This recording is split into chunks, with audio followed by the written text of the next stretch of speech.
की आधी रात के बाद से नेशनल हाईवे पर सफर करना वाहन चालकों की जेब पर भारी पड़ने वाला है। टोल टैक्स में बढ़ोतरी के साथ ही नकद भुगतान की सुविधा को पूरी तरह खत्म कर दिया जाएगा।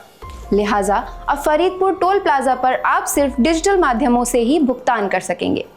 NHAI बरेली डिवीजन के परियोजना निर्देशक नवरत्न ने बताया कि हर साल टोल दरों में बढ़ोतरी की जाती है, लेकिन इस बार बरेली डिवीजन के तहत केवल फरीदपुर हाईवे पर दरों को बढ़ाया गया है।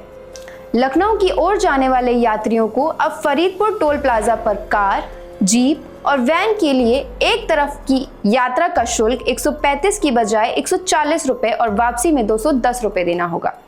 भारी वाहनों की श्रेणियों में भी शुल्क में वृद्धि की गई है। हल्के व्यावसायिक वाहनों के लिए अब एक तरफ की यात्रा का शुल्क 225 रुपए और वापसी में 340 रुपए देना होगा।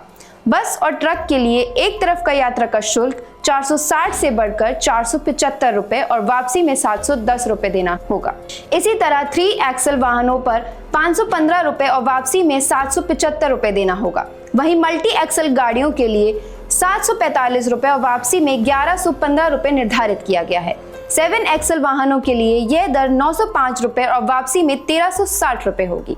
स्थानीय 20 किलोमीटर के दायरे वाले पास धारकों को भी अब 330 की जगह 360 का भुगतान करना होगा।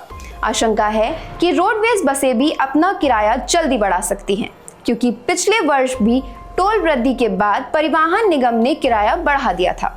इसके अलावा नैनीताल रोड पर यूपी स्टेट हाईवे अथॉरिटी का टोल प्लाजा है। यहाँ भी दरों में मामूली बढ़ोतरी की गई है। हालांकि राहत की बात यह है कि बरेली से पीलीभीत मार्ग पर रिठौरा के लबेड़ा टोल प्लाजा पर दरों में कोई बदलाव नहीं किया गया है। यहाँ वाहन स्वामियों को पुरानी दरों पर ही भुगतान करना होगा। टोल प्रबंधक प्रियांशु सचान के अनुसार केंद्रीय सड़क परिवहन मंत्रालय के पिछले महीने के बदलाव के कारण यहाँ दरें पहले से ही आधी हो चुकी हैं, इसलिए इनमें कोई बदलाव नहीं किया गया है। मगर फरीदपुर में टोल बढ़ने का असर अब आम यात्रियों पर पड़ना तय माना जा रहा है।